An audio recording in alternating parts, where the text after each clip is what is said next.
Welcome beyond the Reiki Gateway. I'm your host, Andrea Kennedy.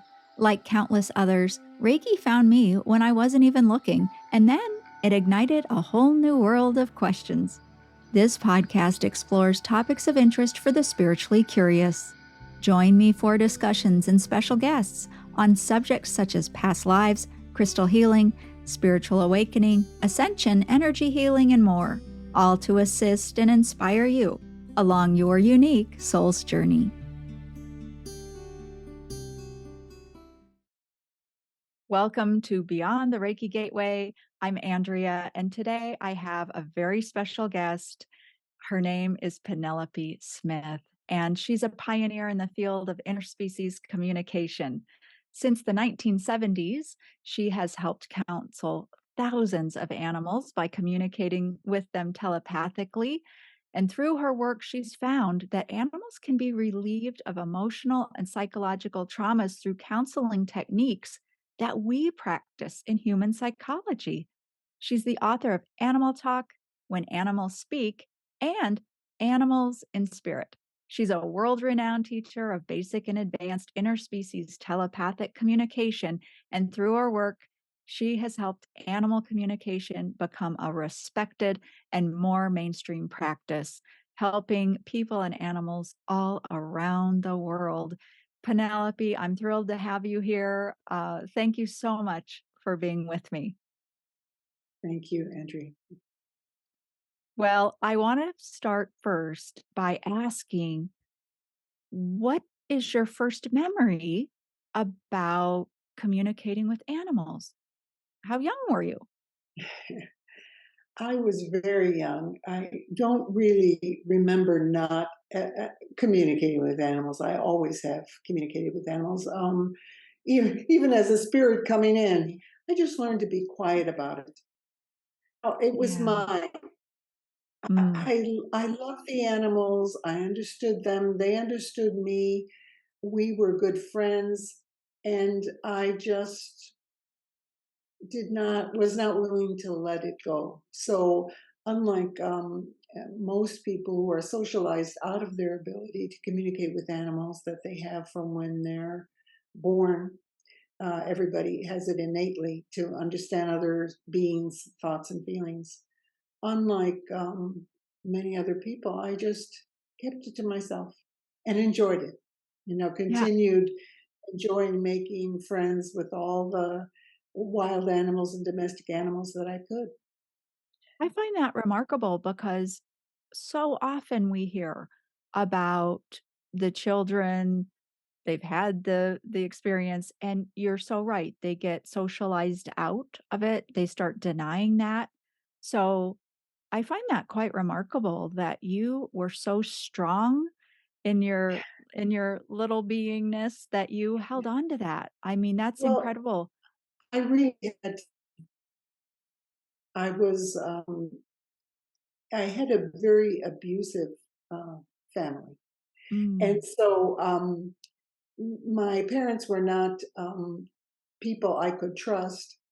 And so um, all my sisters and brothers were in the same situation I was in. So we were all kind of coping. And I just found that the animals were very true. They were there, they were true, they didn't abandon you. And this was something that I cherished, and that I could always have friends. They were always there for me. My cats and birds and dogs, and they were always there. And then all the wild critters. I used to sit for many hours in the park nearby and talk to the birds and the insects and anybody else who was squirrels, anybody else who was around. I was in a city, so I sat in a little park and, the little city wild critters came up. But it was something very important to me. And yes, I had to be strong just to make it through that childhood and do what I was meant to do. I mean, I knew what I was meant to do from when I was very young, that I was here to help people to wake up to who they were. And I just recognized everybody as spirits walking Ah. around in different bodies. So that never left me. Mm. And I would never betray my connection with animals. When you were in the park talking to the squirrels and the birds and things like that, when you were very young, would you talk out loud or was it only telepathy? Um, I would sit, and mostly it was telepathic, but because I'm human and I like to talk out loud, I would talk to them out loud too. I would say, "Little squirrels, you don't have to be afraid of me. You can come." I also wanted them to get used to my voice and Oh, to know that it was okay, that I was okay. And so I just did what was natural.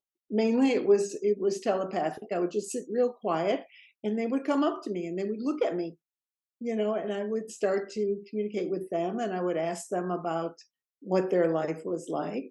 And we would just be companions. Really, it was about being together. It's not so much I was interviewing them like a newspaper reporter or something. We were just friends. mm, I was just happy to see them. And I would let them know I won't be cruel to you because there were people that were cruel to animals. And, boys would shoot squirrels with BB guns. I mean, it was pretty horrible. And I would let them know. I said, I'm not about that. I mm. won't do anything. I'm just going to sit here and you can come to me. And so they would come. I would have like little critters all around me or on my Ah, hand. I'd hold out my hand and sometimes the insects would come and birds would come very, very close to me, and we would just have a good time together. So it was always very important to me. Animals were very, very important and good friends. They were my supporters. ah, ah, so important. Yeah, And now you said you knew a purpose, you knew a mission to have yeah, people wake up and this kind of thing. And so as you got older, did you pursue this as a yes. profession or how did this all Well, come to be? it sort of morphed. I never thought when I was young, oh, I'm going to be an animal communicator when I grow up. I was nothing like that. I just thought I was going to save the world when I was when I was very young. It was in the form, I'm going to save the world. I'm going to help people so they are kinder to each other, so that they know who they are. So, it was that form. And it took the form of my spiritual orientation. And eventually it morphed into a religious orientation to a more spiritual, general orientation. And then I went into psychology and sociology, but I saw that they weren't going to do it. And so I focused on spiritual counseling of people. And I found it very effective in helping people through their traumas, helping them realize they didn't need to be so afraid of life and that they could recognize more of who they were as spirit. When I started applying what I learned with people to animals in 1971 was my first session, my first counseling session with a cat.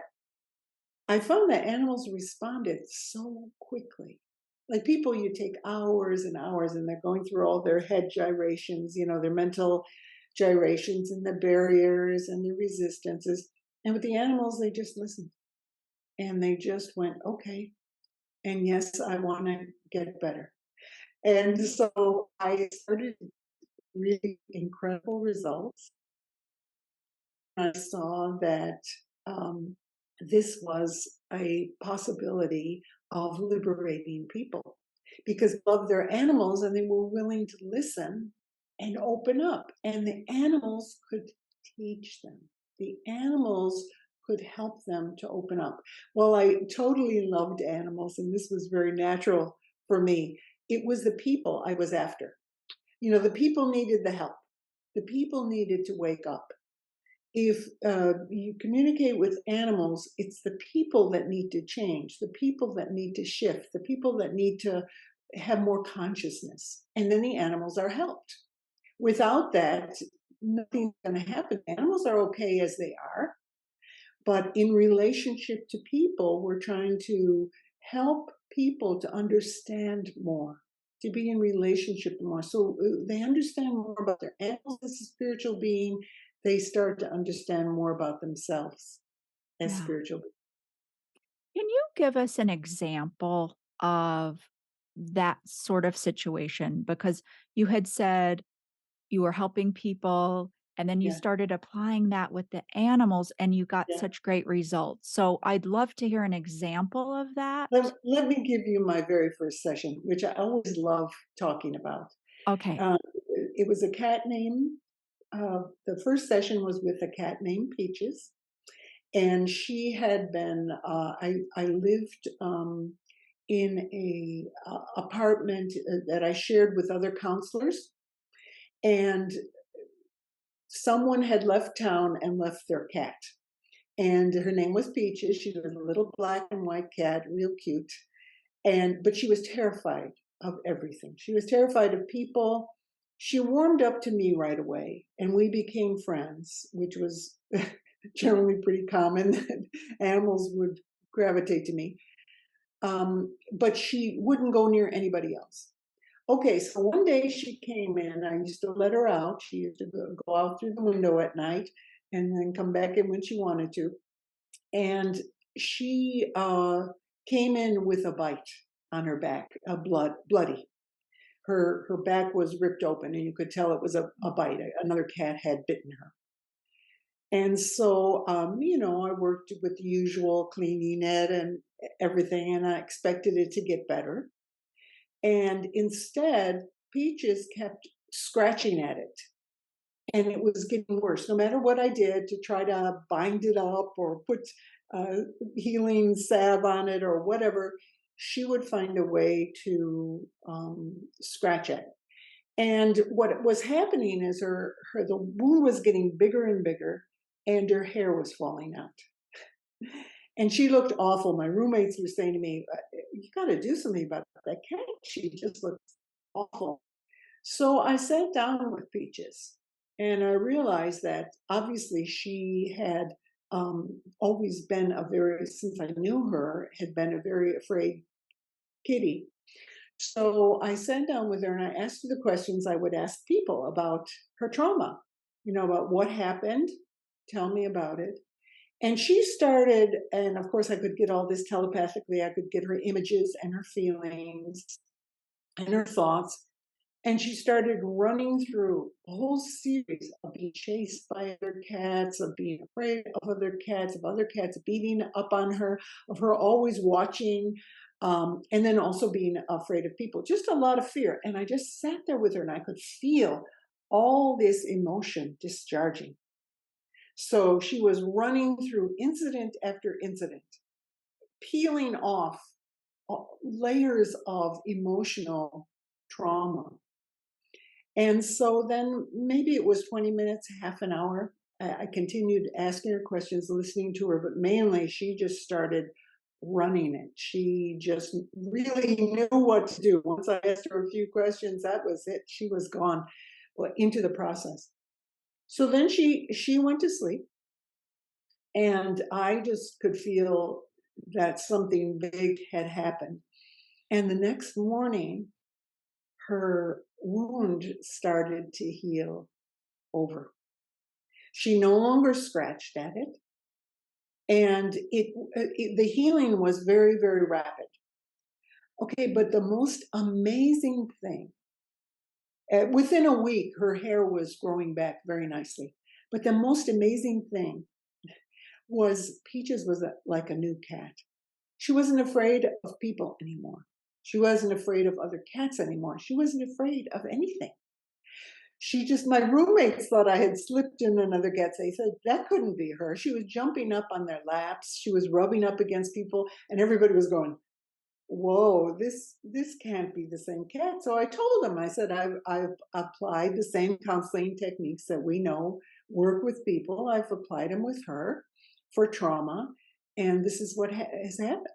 So after that, she was like a new cat. And because she went out with a whole different feeling, the other cats never beat up on her again. She didn't have to run away from them. She wasn't a scaredy cat. And so she didn't attract that.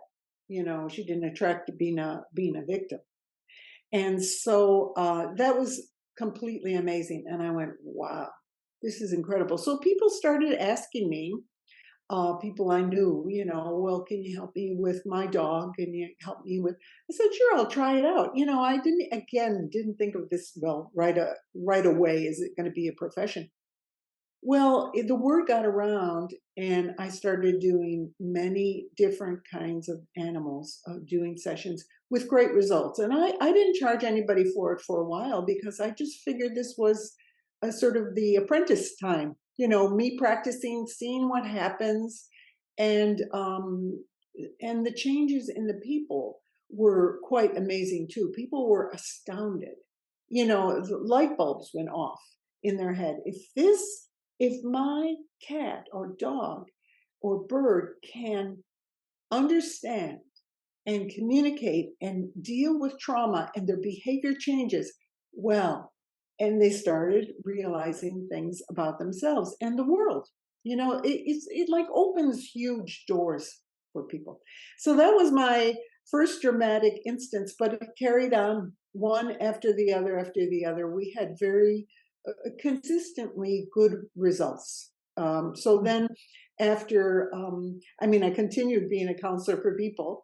And after a few years of doing this on the side, then I started charging people for it, and it became a profession, officially a profession. I really consider it was a profession from that first session, that first counseling session. Just communicating with the animals and loving them to being able to help them and to help their people. Yeah. And it just snowballed.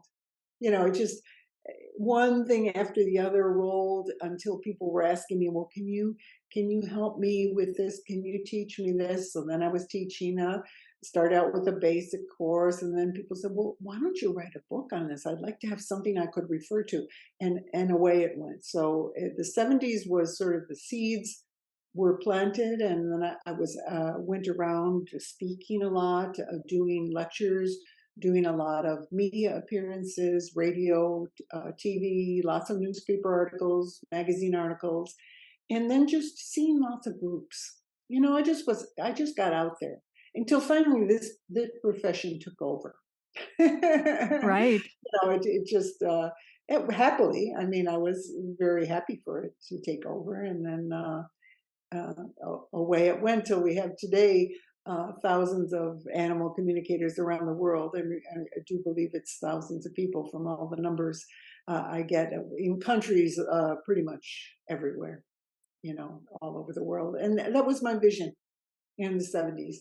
I said, I envision that eventually anybody who wants to communicate will be able to rediscover, to tap into this ability that they suppressed by their sociological, by their social training, and that there will be people all over teaching this and helping people to wake up. So I used to call it the underground peace movement. It was like it's underground, it's with the earth.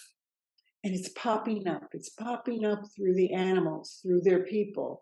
And it doesn't have to be splashed all over like a, big media thing. It just has to go through the earth and through the people, really honestly communicating and opening up their abilities. So that's what's happened.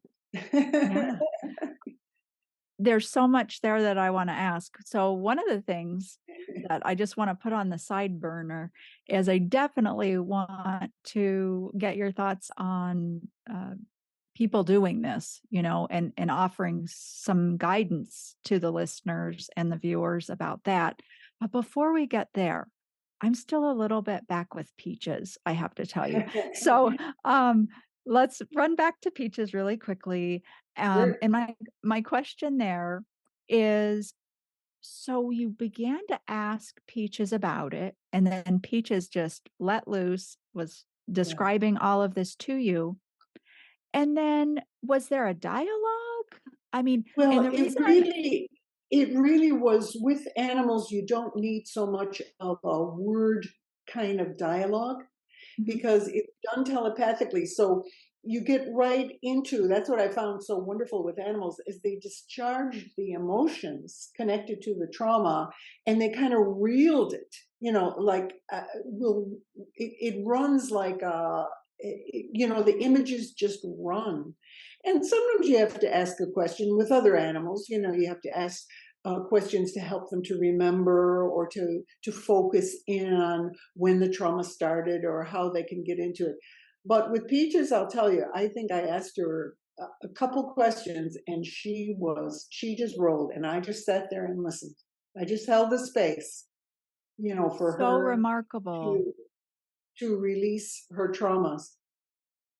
Yeah, I find that so remarkable because the simplicity, because a lot of us, we practice different modalities, Reiki or EFT, or you name it, right?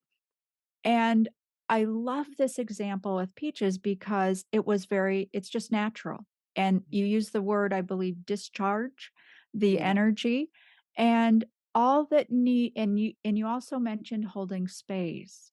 And so healing is very natural, wouldn't you say?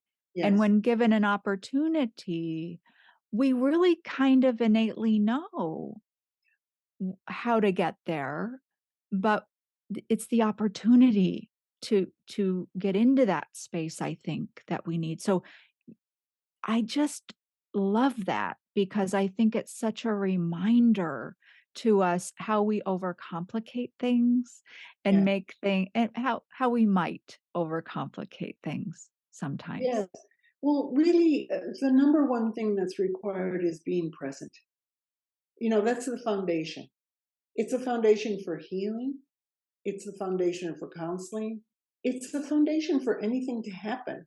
So you're there present for the other being. And in this case, she had a lot of emotions to discharge. I mean, lots and lots of fear rolling out, lots of images of all the traumatic encounters that she had had of being chased and hurt, and away it went. But I was a trained counselor, so it was very easy for me. This was part of my training, is to be present, to listen, to not interfere, to let people open up and to discharge, and then to guide with questions, with further questions as needed, to help them to look. Again, Peaches didn't require much. And, after I started doing other animals, I found this was pretty much the same with all the animals, same with Reiki. Very simple with animals, very simple. And the acceptance. And of course, you always, with any healing or counseling, you're always getting the other being's permission. And then they just open up and accept it. It's very simple. And I feel like when people get back into that mode, when they get back into that mode, as you said, of simplicity, of being present for another and fully listening, not being into anything else, no multitasking, which is ridiculous anyway, but just being fully present, that's healing in itself. I find a lot of times with animals or with people, they just start talking to me. They just start releasing simply because I'm being present. I don't have an agenda. I'm just there for them. Of course, I'm fascinated with them. I'm listening to people, people meaning all species. It doesn't matter your body. And they love to be listened to. All beings really love to be listened to be fully heard by another being. There's an electrical thing that happens. It's a the discharge happens because there's an exchange of the energy that happens, that's allowed, instead of it being stuck. Like with Peaches, obviously it was stuck and she was hurting, so she kept repeating her behaviors. Oh, another thing I forgot to mention, that came up in the counseling session with Peaches, when I asked her why she was doing this, she said she discovered, again looking with another being present for her. She said, "Well, if I keep making myself really ugly, She was tearing open the wound and losing her hair. She said, everybody will stay away from me. And so this was her response as a very fearful being to keep everybody away from her. She was protecting herself. And so when all that discharged, she no longer needed to do that anymore. She no longer needed to tear the wound open, to have her hair fall out so that she looked really ugly and people stayed away from her. All these were mechanisms that, again, I would say with humans and the counseling, it would take many, many, many more hours to come to that realization. It's buried underneath all the suppression, all the holding back, it's buried. And when people start to unloosen that baggage, all that stuff comes up. And finally, at the kernel at the bottom, they go, oh, I had decided that this was what I needed to do in order to survive, in order to, keep people away from me because I was so scared. And with Peaches, it was a matter of, this all happened within, I would say, about 20 minutes. The entire thing. And then I thought, well, gee, is this going to happen with all animals? They're all different. Obviously, they're unique individuals. But I had results over and over and over again. They were not necessarily as dramatic as Peaches.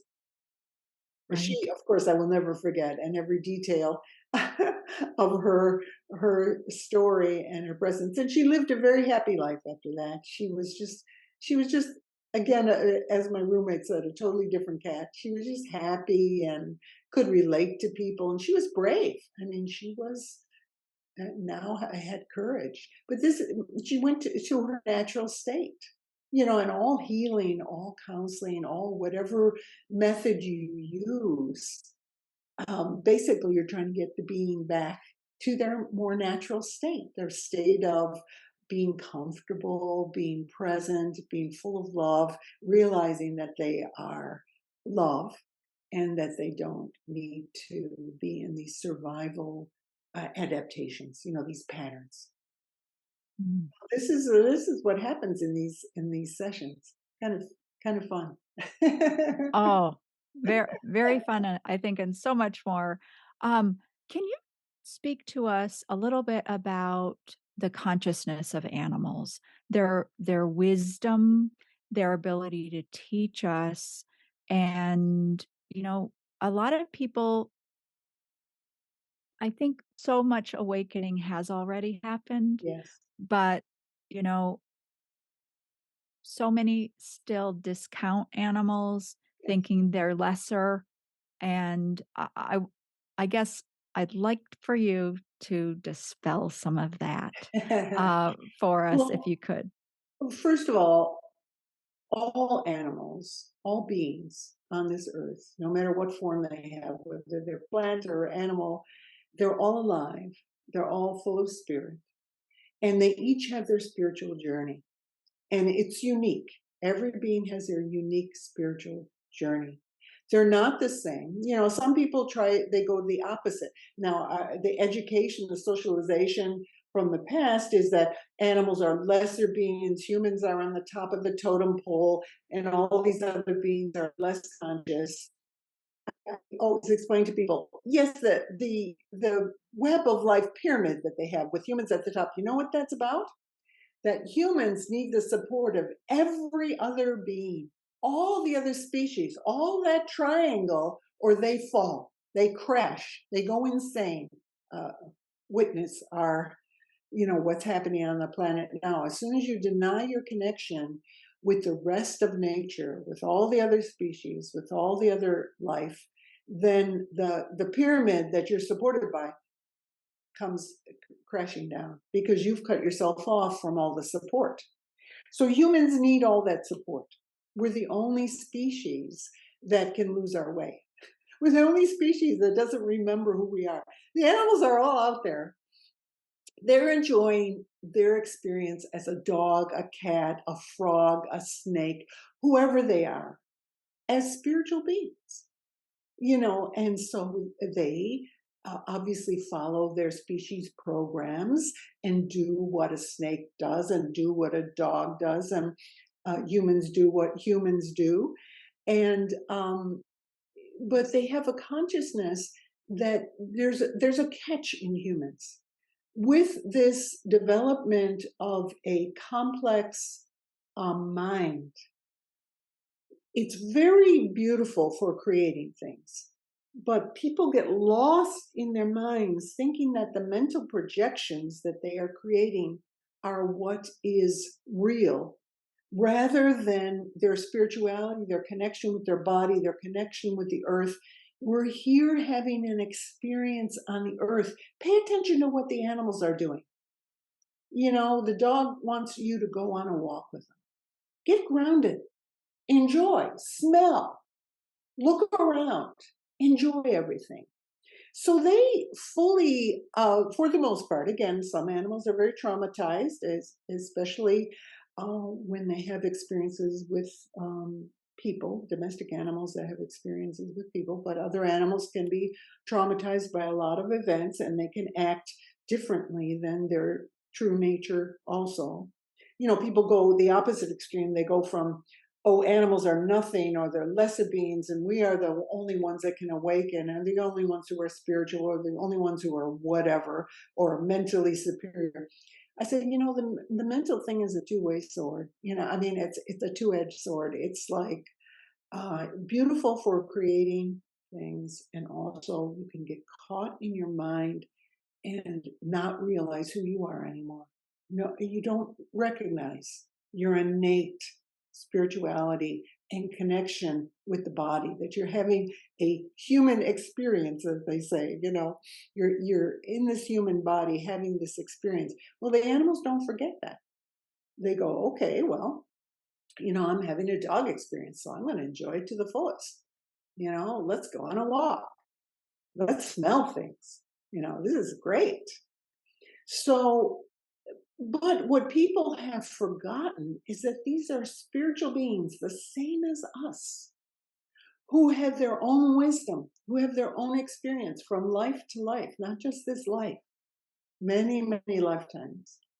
And so they have consciousness and impart to us knowledge that many of us have forgotten. And so when it comes to how to get grounded, how to stay more balanced, pay attention to your animals. They can teach you a whole lot. And how to live in harmony with the earth, how to live in a better balance. These are things obviously that we have to learn before we end up destroying ourselves and the rest of the planet. It's because we've divorced. It's a split into the mind, into mental cogitation, away from the body and spirit. We need to bring all of them together. Body, mind, spirit needs to be together. So you don't see animals splitting like that. Again, unless they've been severely traumatized or drugged or whatever. You don't see them splitting like that. Mind, body, and spirit kind of runs along together, enjoying itself. You look at your cat. There's that being looking at you. Yeah, also being a cat. So they're enjoying what cats do. They're enjoying their catness. But there's the being who can tell you, hey, sit down and meditate with me right now. You're off center. You're like scattered. Sit down with me. I'll sit in your lap and help you ground. Yeah. And sure enough, there you are. So you get people now all over the world who are able to tap into and get the messages and communications of animals and their wisdom. And so again, don't go to the opposite extreme like some people do. They go, oh, the animals are all angels. They're way above us. They're beyond our reckoning, or they're all our teachers and we're nothing. People put humans down. And it's self-hatred really is what it amounts to. Well, we obviously need help, but we obviously are also the same as all our animal friends, full of love, full of life, and we can learn from each other no matter what kind of body we have. So there's tremendous wisdom, and many of our animal friends our domesticated animal friends, they're here to teach us. They're here to help us. I wouldn't live without animals. I just go, wow, I would be lonely on this earth. I mean, I have human friends and I totally appreciate them, but I also appreciate my other species friends of all forms, whether they're microbes or elephants or rivers or mountains or dogs or cats, whoever they are. We're walking together on the earth Mm. in a common consciousness. And humans have the additional challenge. Are you going to get lost or are you going to remember? So when I was young, I knew I had to help people to remember, just to remember who they were. And that's been my whole goal through all my threads. And it turned into, being an animal communicator. And I found that people woke up very easily in comparison to some of the other ways that I had tried to help people to educate them. But all ways are, perfect. They're all good for wherever you are on your path. You reach for the way that's going to help you. But I would say that the way with animals, with the rest of nature, with the rivers, with getting back in touch with all our fellow beings, is a way where that is so full of joy, that is full of relief, and just is delicious. Really, it's not this rushing around in our heads till our heads hurt and we're feeling stressed to the max. It's really hanging out with our fellow beings, and we all need to do more of that, and our earth will be a better place if we hang out. Well, there's no way you can do the kinds of things people do that poison and destroy other creatures and the whole earth if you're hanging out and Right. realize who they are.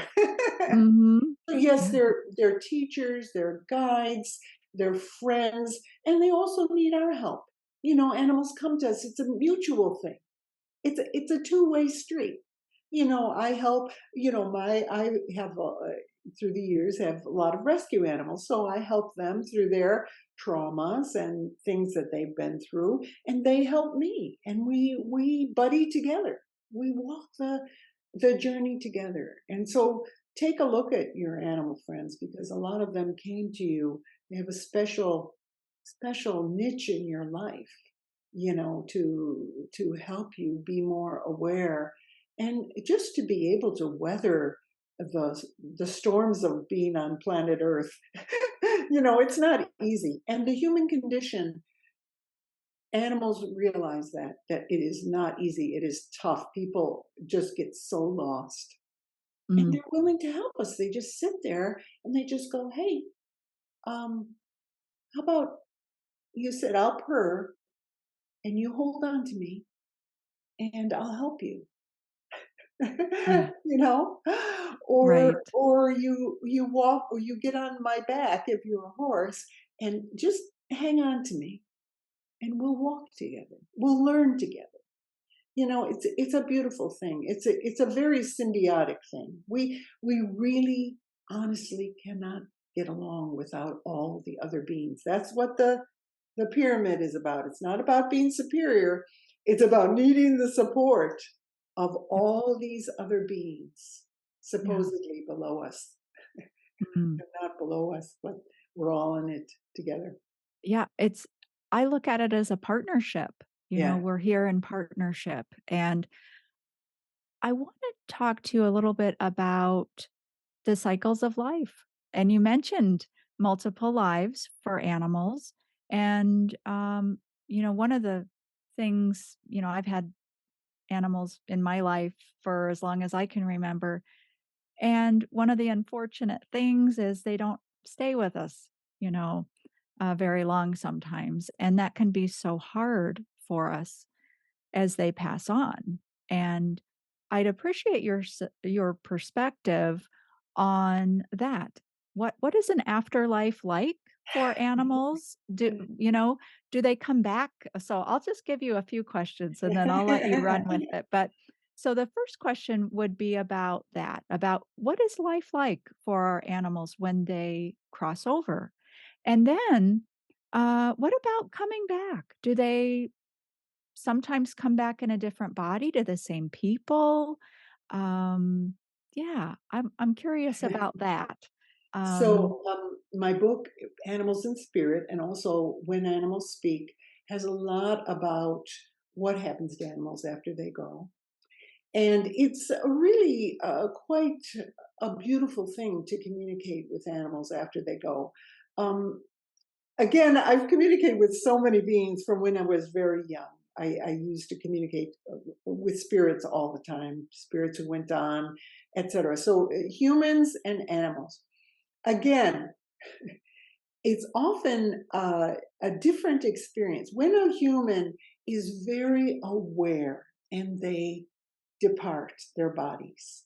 They tend to go into a very beautiful space of expansion and awareness, connection with all life, with all the other beings they knew, but all the beings that they knew on Earth and all the beings in other dimensions. Okay, but that doesn't happen all the time. I've helped many beings who go on. I'm thinking of particular people who were not aware of themselves as spirits, and they're completely confused. They go on the other side. I'm talking about humans now, and they go on the other side, and they go, "What? What? I thought I was going to be dead. I mean, I thought it was done. I thought it was like, what is this?" And because I'm telepathic, I can help them. Because I can tune into them. I can say, "Well, this is what happened. Yeah, I know you said you were an atheist, and so etc. But now you're still but they tend to be sometimes feeling trapped in worlds or in darkness. And so I've helped beings to get out of the darkness, to reconnect to their grieving friends and loved ones on Earth, to also to open up to what's on the other side. Because again, Jesus said, "My Father's house is full of many mansions." The spiritual realm is full of many experiences, many dimensions. It's not just one thing. So when you talk, the more you talk to any beings, whether they've had animal bodies or human bodies, you find out lots of different things and lots of different experiences. So generally, I've found that animals like to take care of their people for a while. They go into a state of incredible expansion, opening, feeling peace and joy, and they've let go of their bodies, and they just go, "Wow, this is so nice." Especially if they had illness and they had lost functioning of their body. They go, "Whoa, I'm so happy to be free of that." Not to be able to run and dance and fly and be a spirit. And oftentimes they'll show you the image of what the body that they just were in, so for recognition's sake, that they are running as a dog or whatever. So they go into a state of expansion, but often they want to also take care of their people, make sure their people are okay. So there's a real opportunity. I say to people, stay in touch with them as they're going through their process. Stay in touch because you'll feel that warmth. I mean, it's incredible to feel what happens after they go. That warmth, they give you that love. Yes, you grieve. It's natural to grieve the physical presence of an animal that goes on. I, that happens to all of us. It's our natural feelings.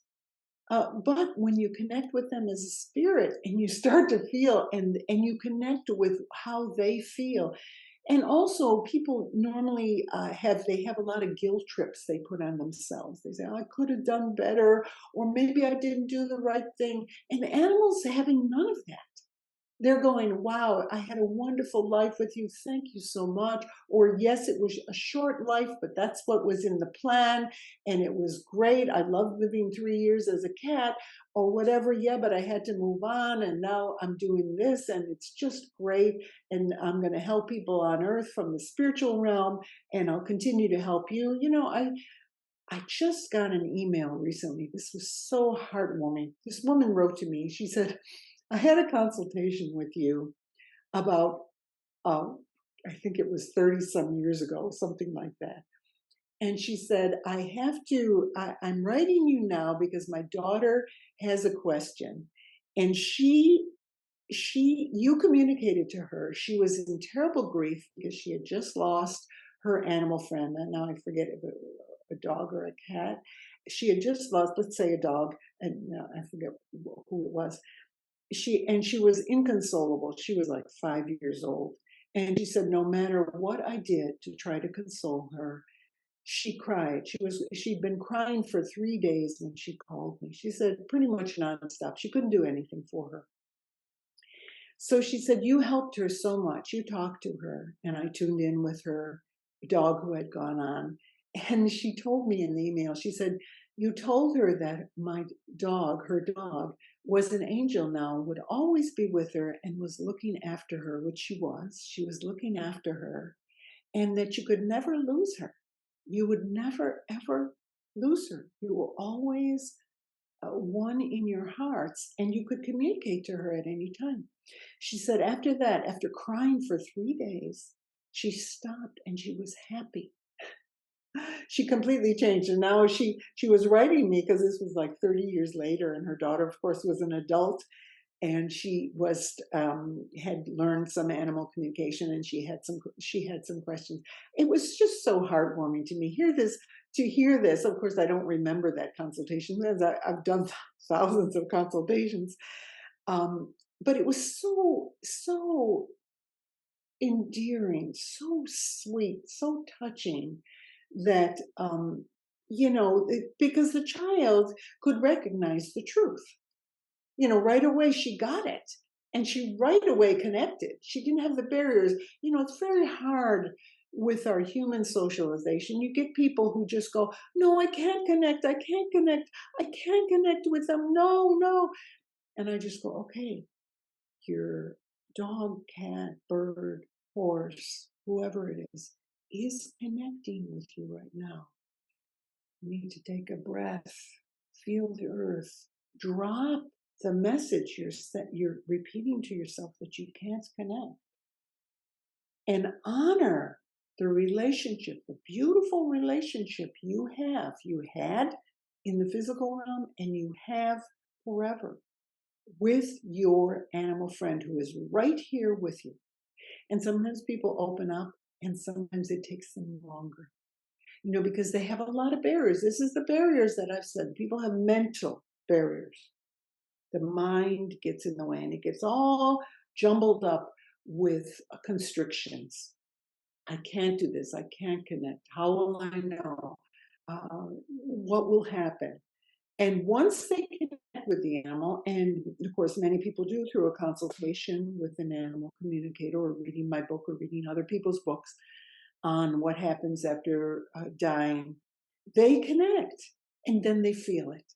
Then they feel this deep love washing through them with their animal. And so animals go on, they'll show you a lot of different things. So, a lot of times animals will show you the freedom that they have in running now, or flying now that they're flying as a horse or whatever. Or they'll show you the friends that they've connected with, the realms that they're visiting. It goes on and on, again, connecting with many humans, many animals. I've seen so many things in the spiritual dimensions. It's vast, and it can be anything. So when people say, well, what happens in the spiritual realm? I said, it's going to be a very individual experience, yet there are commonalities. The commonalities is when you recognize yourself as a spiritual being, you expand, you feel incredible happiness, joy, connection with the all, with the allness of who you are and that everyone else is. And this, again, has been related in people's near-death experiences, and also people who relate their past life experiences. And I was part of my counseling training was past life counseling. And so I know that people can remember but they need it into a space of allowance to allow that. Yeah. And that is not always the case with people. People are our project. That's why they need the help of so many other beings. Yes. Right. Yeah. And what about the reincarnation? Do they sometimes come back to Yes, their same people? yes. Very, very common. With my animal friends and with many people's animal friends, they do come back, but again, you can't desperately will them back. People will get into this, oh, they must come back to me, or how will I know? How will I know? They get all this desperation. It's not about desperation, it's about connection. If it is part of their spiritual journey to come back, to reincarnate, they will. If it is not, they won't. You can't force them. You can't make them. Oh, I want them to come back. It was so interesting. I'll give you an example that's coming up for me. My former dog, Linda, who died in 2018, and she was almost 16 years old. And she had said to me early on, she said, "Oh, I'll be coming back to you because, it's too short of a lifetime. I need to take care of you for longer." Well, as it turned out, when she went on, it was Pepito, who is my current little dog. It was his turn, and he and she are really united. Well, we're all united. We're in the same soul family, as I call it. So it was Pepito's turn, and Belinda's always with me, and she loves Pepito, and I can always communicate with her, and other people have communicated with her who know her, and she's a light over the planet. She's giving us incredible light, which again seems to be the task of many, many animals when they go on, is they do their part to help us all. They help their people as guides, as angels, as guardian angels, but they help us all. And they have tasks. It isn't always to reincarnate. But I can tell you very interesting things. I have had chickens since the 1980s, flocks of chickens. I love my chickens. And again, people who have never known chickens, they have no idea how amazing they are and what fun companions they are. So many of my students who did advanced courses at my house were just astounded to meet chickens and feel them as fellow beings and communicate to them and get the wisdom from them. But my chickens, over these years, many of them, they recycle. I call it recycling. They just recycle back into the flock. So they go, they live. I've had chickens live as old as 15 years, but that's very, very old. Average, and mine are bantams, so they live a little older, like small dogs live generally older than large dogs. Okay, it's the same with the chickens. The small ones live longer than the larger ones. So average is about 6. Okay, so some live shorter lives, some live longer lives. Okay, but a lot of them want to come back. They say, well, okay, when are you getting chickens again? Okay, I'll be there. So I recognize them. I've had as many as 4 times I've had beings who were my chickens come back. Okay, the most recent time, this was phenomenal. I wrote it up in a blog. So if you want to read the whole details of the story, you can research back on my blog about when my chickens came back. This most recent flock, year and what was it? A year and a half. It was June.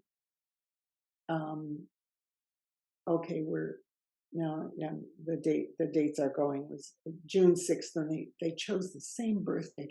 Anyway, my chickens that I had known before said they wanted to come back, and I said, well,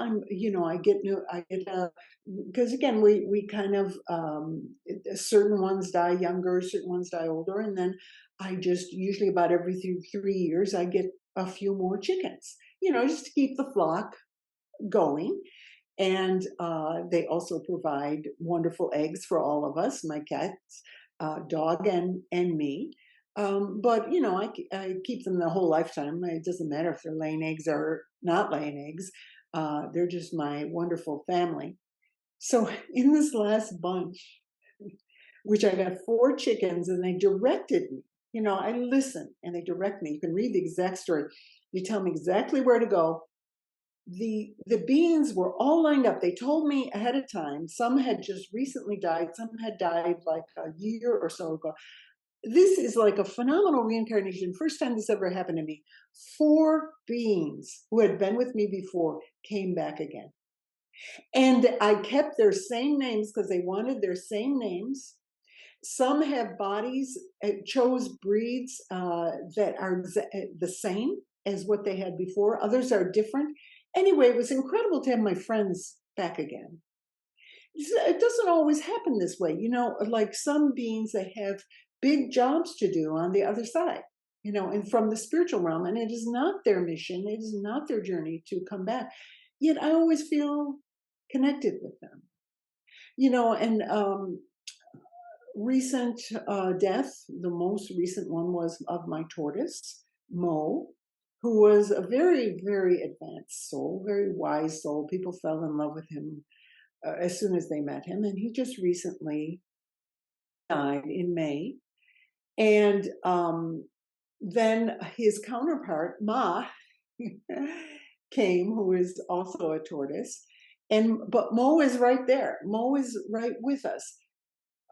And his presence is so amazing. Like they go together. Mo and Ma, they're like half of each other. And of course, Mo's body is in the ground right there. It's an amazing thing. But he was not destined to reincarnate again, and so Ma came to me, and she's carrying on. He had told me before he died. He said, "I won't be living a long tortoise life." He was 26 when he died. They can live much longer than that. He said, "I will be going before you go." But he didn't tell me when or anything. And I just thought, well, maybe it's going to be sometime in the future. I won't tell all the details. You can read my blog if you want all the details of how he died, how he exited. And again, it's a plan. You know, we have our plan of how we're going to exit. And some people think, you know, when they're in their human program and not in their bigger picture as a spirit, they often go, "Oh, that was a terrible death. Oh, why did they die that way? Oh, they were young. Oh, they could have lived longer. Oh, this, all that." All human thinking, nothing to do with the bigger reality of how beings travel and recycle through many bodies and have many different experiences, whether as a tortoise, as a human, as a dog, as a cat, or they have a series of human experiences or a series of cat experiences. Everybody's different.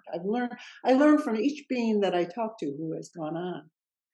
But I just don't, yes, we feel our grief at their departure, and that has to always be acknowledged, our loss.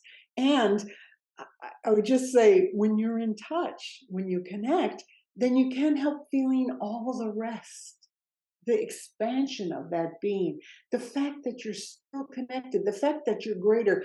I felt after Mo left, I felt a comfort, an incredible comfort. I knew that he would be a special at my death. You know, it would be like opening the gates for me. You know, it was just special. Again, all the animals and all my other friends, whether human or non-human, but it was a special. It was really comforting. But you can't feel all that if you stay in your thinking. Mm. You know, you have to get into that Reiki mode or of healing, of that, just that expansion of being open to what is the bigger picture. The human experience, the earth experience, is a recycling experience. It's energy just going round and round and round. Bodies come, bodies go. Energies, you know, it's just like the food cycle. What is that? It's an energy exchange of beings exchanging energies with each other, round and round. And so the bodies go and the bodies come. You know, I find with the wild animals often have such a an innate sense about this. Of course, all beings are programmed for survival. So everybody fights to survive. Like the rabbits know they're going to be food for a lot of all my wild animal rabbit friends here out here. They know they're going to be food and are food for a lot of creatures. And so they procreate a lot, and there's a lot of them. And yet, of course, they run. And then they let go. And then what do? A lot of them just recycle. They just go, okay, well, there's a nice mom having a little family there. I'll just continue my rabbit experience. It's Hmm. not a big deal. It doesn't like hang with them as, oh my gosh, I was only a year old or I was only 2 months old. Oh my gosh. Nope. What's next? Okay, so, or they may spend time in the spiritual realm and they have, again, you got to find out from the individual. But I find often animals will recycle in their group because their lifetimes are short. And so they Yeah. just continue. They just continue. Yeah. I wanted to ask you about that. And oh my gosh, I can't believe we're almost short on time here. Oh, I think I could stay here hours more. But wow. Do they usually stay in species or does a snake come back as a something else? Everybody's different. Okay. Everybody's different. Okay, I can tell you, my a very good friend of mine who was a dog, one of my very special dogs. He was human in a previous life, and I found out who he was. He told me about himself, and I found out who he was. And then in his next life, he was actually my tortoise, which Okay. blew Okay. me away. Which blew me away, and he spent time, 26 years, as well. He was only with me for since 2019, and he had spent time in other places. He was a wild tortoise, and then he was with people. Well, he had been picked up and adopted through the Arizona Game and Fish, anyway, which has a program of tortoise adoption because they can't be returned to the wild because they are subject to illnesses from humans and can inflict that on wild species. So anyway, and I have experiences. Yes, I would say most of my experience have been human experiences. That has been my path to, experience many, many, many different lifetimes as a human. But I have had animal experiences. Totally enjoyed them, and they're an experience.